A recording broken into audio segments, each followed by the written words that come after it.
ವರುಣೇಂದ್ರ ರುದ್ರಃ ಮರುತಃ ಸ್ತುನ್ವಂತಿ ದಿವೈಸ್ತವೈ ವೇದೈ ಸಾಂಗ ಪದಕ್ರಮೋಪನಿಷದೈರ್ಗಾಯಂತಿ M ಸಾಮಗಾ ಧ್ಯಾನಾವಸ್ಥಿತಾ ತದ್ಗತೇನ ಮನಸಾ ಪಶ್ಯಂತಿ M ಯೋಗಿನೋ ಯಶಾಂತಂ ನ ವಿದೋ ಸುರಾ ಸುರಗಣಾ ದೇವಾಯ ತಸ್ಮೈ ನಮಃ ದೇವಾಯ ತಸ್ಮೈ ನಮಃ ದೇವಾಯ ತಸ್ಮೈ ನಮಃ.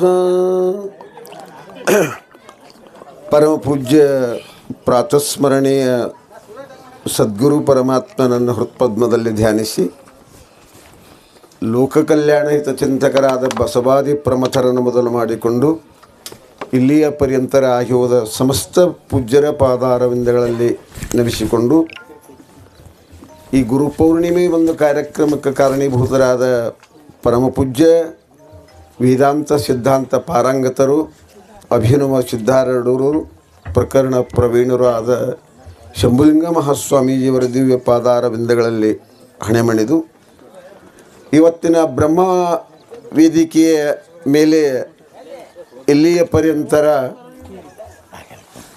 ಆಸೀನರಾದ ಸಮಸ್ತ ಎಲ್ಲ ಹರಗುರು ಚರಮೂರ್ತಿಗಳಿಗೂ ಕಾರ್ಯಕ್ರಮವನ್ನು ಉದ್ದೇಶಿಸಿ ಅಧ್ಯಕ್ಷ ಸ್ಥಾನವನ್ನು ವಹಿಸಿದ ಪೂಜ್ಯರಿಗೂ ಸಕಲ ಗ್ರಾಮಗಳಿಂದ ಆಗಮನ ಮಾಡಿದ ಸಮಸ್ತ ಎಲ್ಲ ಶರಣರೇ ಶರಣೆಯರೇ ನಿಮ್ಮೆಲ್ಲರಿಗೂ ನಮಸ್ಕಾರಗಳು.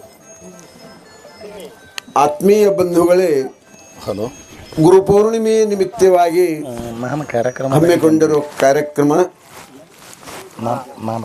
ಇವತ್ತ ಗುರುವಿನ ಬಗ್ಗೆ ಸ್ಮರಣೆ, ಗುರುಕೃಪೆ ಅನ್ನುವುದನ್ನು ಪೂಜ್ಯರು ಎಲ್ಲರೂ ತಿಳಿಪಡಿಸಿದರು. ಇಲ್ಲಿ ಗುರು ಅಂದರೆ ಯಾರಿಗೆ ಅನ್ನಬೇಕು? ಗುರುಗೀತೆಯೊಳಗೊಂದು ಮಾತು ಬರ್ತದೆ, ಏನಪ್ಪ ಅಂತಂದರೆ ಗು ಶಬ್ದಸ್ತ್ವ ಅಂಧಕಾರರು ಶಬ್ದಸ್ತ್ವ ನಿರೋಧಿತ್ಪಾತ ಅಂಧಕಾರ ನಿರೋಧಿತ್ಪಾತ ಗುರುರಿತ್ಯ ಬಿದೀಯತಿ ಅಂತ ಹೇಳಿ. ಗು ಶಬ್ದಸ್ತ್ವ ಅಂಧಕಾರ, ಗು ಅಂದರೆ ಕತ್ತಲೆ, ರು ಅಂದರೆ ಪ್ರಕಾಶ. ಅಜ್ಞಾನವೆಂಬ ಅಂಧಕಾರದಲ್ಲಿ ತೊಳಲಾಡುತ್ತಿರುವ ಜೀವನನ್ನು ಜ್ಞಾನದ ಕಡೆಗೆ ಎಳೆದೊಯ್ಯುವಂಥ ಶಕ್ತಿ ಸಾಮರ್ಥ್ಯ ಯಾರಲ್ಲದಲ್ಲ ಅವನಿಗೆ ಗುರು ಅನ್ನಬೇಕು ಅಂತ ಹಿಂಗೆ ನೇಮದ. ಅಷ್ಟೇ ಅಲ್ಲ, ಗುರುವಿನ ಲಕ್ಷಣ ಏನಪ್ಪ ಅಂದರೆ ಯೋ ಧರ್ಮಾನ್ನ ಗೃಣಾತಿ ಉಪದೇಶಿತಿ ಸ ಗುರು. ಯಾವನು ತಾನು ಸರಿಯಾಗಿ ಧರ್ಮ ತತ್ವಗಳನ್ನು ತಿಳಿದುಕೊಂಡು ಅವುಗಳನ್ನು ಆಚರಣೆಯಲ್ಲಿ ತಂದು ಇನ್ನೊಬ್ಬರಿಗೆ ಉಪದೇಶ ಮಾಡ್ತಾನಲ್ಲ ಅವನಿಗೆ ಸದ್ಗುರು ಅನ್ನಬೇಕು.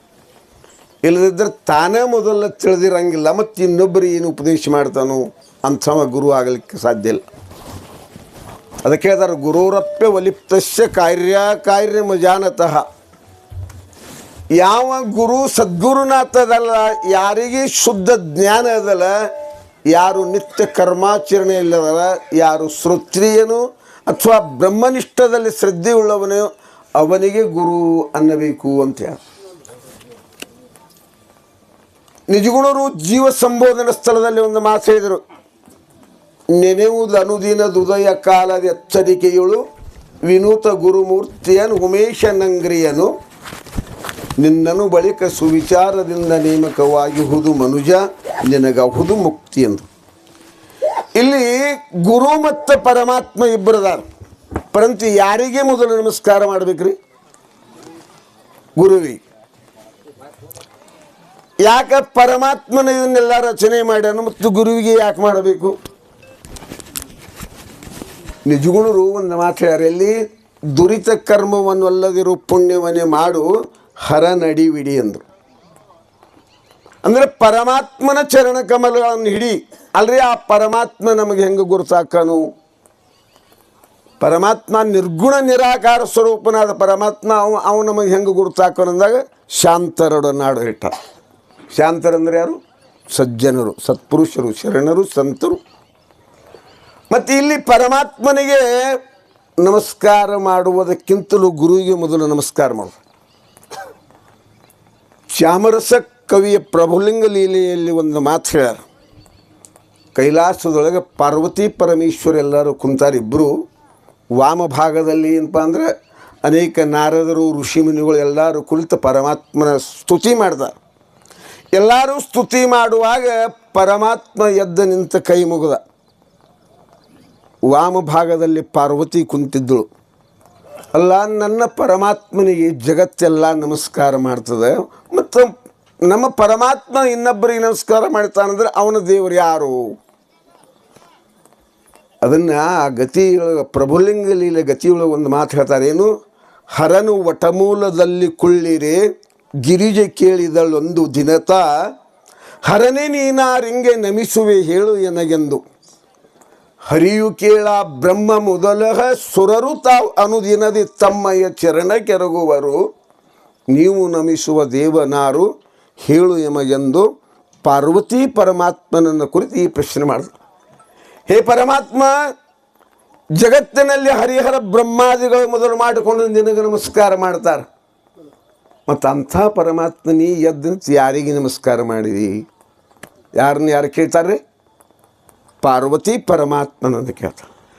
ಆವಾಗ ಪರಮಾತ್ಮ ಅಂತಾನು, ದೇವಿ ಕೇಳಿ ವಿಷಯ ತಾನದು ಭಾವಿಸಲು ಬಲು ಸೂಕ್ಷ್ಮವಾಗಿದೆ.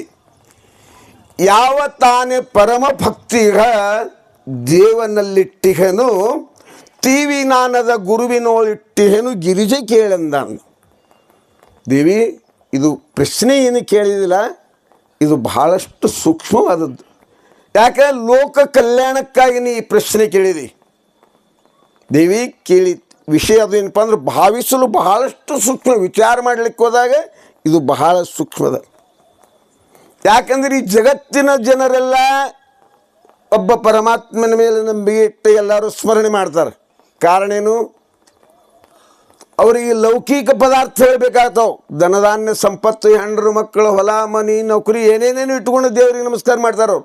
ಎರಡು ಉದಕಡ್ಡಿ ಒಯ್ತಾರೋ, ಹೋಗಿ ಪ್ರಾರ್ಥನಾ ಮಾಡಿ ನಮಸ್ಕಾರ ಮಾಡಿ ದೇವ್ರೆ ನಮಗೆ ಇದನ್ನು ಕೊಡು ಅಂತ.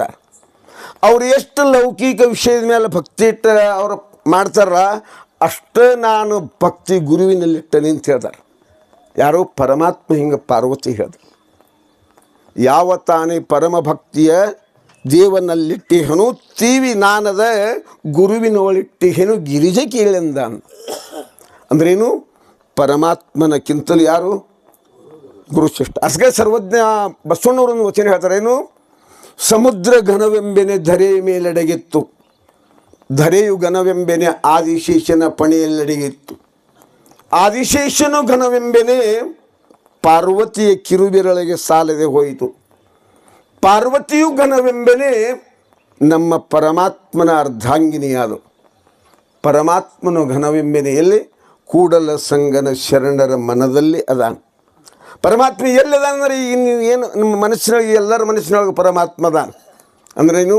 ಸಮುದ್ರ ಘನವೆಂಬೆನೆ. ಸಮುದ್ರದ ಬಹಳ ದೊಡ್ಡದೈತೆ ಅಂದ್ರೆ ಎಲ್ಲೈತೆ? ಅದು ಧರೆಯ ಮೇಲೆ ಅಡಗೈತಿ, ಈ ಭೂಮಿ ಮೇಲೆ ಅಡಗೈತಿ. ಇನ್ನು ಬಹಳಷ್ಟು ಭೂಮಿ ದೊಡ್ಡದಂದ್ರೆ ಎಲ್ಲದ? ಅದು ಆದಿಶೇಷನ ಪಣೆಯ ಮೇಲೆ ಈ ಭೂಮಿ ಅದ. ಅಂದರೆ ಭೂಮಿಗಿಂತ ದೊಡ್ಡದು ಯಾವುದು? ಆದಿಶೇಷ. ಇನ್ನು ಆದಿಶೇಷನೂ ಘನವೆಂಬೆನೆ ಪಾರ್ವತಿಯ ಕಿರುಬರಳಿಗೆ ಒಂದು ಸುತ್ತ ಆಗಲಿಲ್ಲ. ಅಂದರೆ ಆದಿಶೇಷನ್ಗಿಂತ ಯಾರು ದೊಡ್ಡವರು? ಪಾರ್ವತಿ ದೊಡ್ಡವರು. ಇನ್ನು ಪಾರ್ವತಿಯು ಘನವೆಂಬೆನೆ ಆದಿಶಕ್ತಿ ಜಗನ್ಮಾತನೇ ಬಹಳಷ್ಟು ದೊಡ್ಡವಳಂದ್ರೆ ಎಲ್ಲಿದಾಳ್ರಿ? ಪರಮಾತ್ಮನ ಅರ್ಧಾಂಗಿನಿ ಅದ.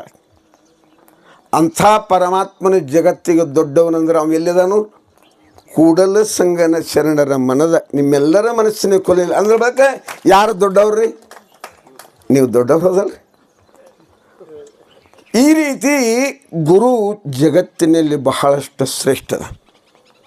ಅದಕ್ಕೆ ಅಂದರೆ ಅವರು ಗುರು ವಚನದಿಂದಲ್ಲದೆ ಲಿಂಗವನ್ನರಿಯಬಾರದು, ಗುರು ವಚನದಿಂದಲ್ಲದೆ ಜಂಗಮವನ್ನರಿಯಬಾರದು, ಗುರು ವಚನದಿಂದಲ್ಲದೆ ಪಾದೋದಕ ಪ್ರಸಾದವನ್ನರಿಯಬಾರದು. ಅಷ್ಟೇ ಅಲ್ಲ, ಗುರು ವಚನದಿಂದಲ್ಲದೆ ತನ್ನ ತಾನರಿಯಬಾರದು. ಹಿಂದಣ ಜನ್ಮದಲ್ಲಿ ಗುರುವ ಪೂಜಿಸಿ ಇಂದು ಜ್ಞಾನೋದಯವಾದೊಡೆ ಗುರುವಿಲ್ಲದೆ ಆಯಿತೆನ್ನಬಹುದೇ? ನಮ್ಮ ಅಜಗಣ್ಣನೆಂಬ ಗುರುವಿಲ್ಲದೆ ಈ ಆರೂಢಿಯ ಕೂಟ ಸಮರಿಸುವುದು ಹೇಳ. ಅದಕ್ಕೆ ಗುರುವರನು ಒಲವಿಲ್ಲದ ಎಂಥಪ್ಪ ಪುರುಷನಿಗೂ ಅನ್ನೋ ಬಹಳ ಓದೇನಿ, ಭಾಳ ಎಲ್ಲ ಹಾಡ್ತೂ ಏನೆಲ್ಲ ಆಯ್ತಂದ್ರೂ ಗುರುವಿನ ಆಶ್ರಯ ಬೇಕು. ಪರಂತು ಆ ಗುರುವಿನಲ್ಲಿ ನಮ್ಮ ಭಾವನೆ ಹೆಂಗಿರಬೇಕು? ಗುರು ಬ್ರಹ್ಮ, ಗುರು ವಿಷ್ಣು ಗುರುದೇವ ಮಹೇಶ್ವರ ಗುರುವೇ ಸಾಕ್ಷಾತ್ ಪರಬ್ರಹ್ಮ ತಸ್ಮೈ ಶ್ರೀ ಗುರುವೇ. ಹಿಂದಕ್ಕೆ ಸಿದ್ಧಾರೂಢರು ಯಾರು? ಉಜ್ಜಯಿನಿ ಪೀಠ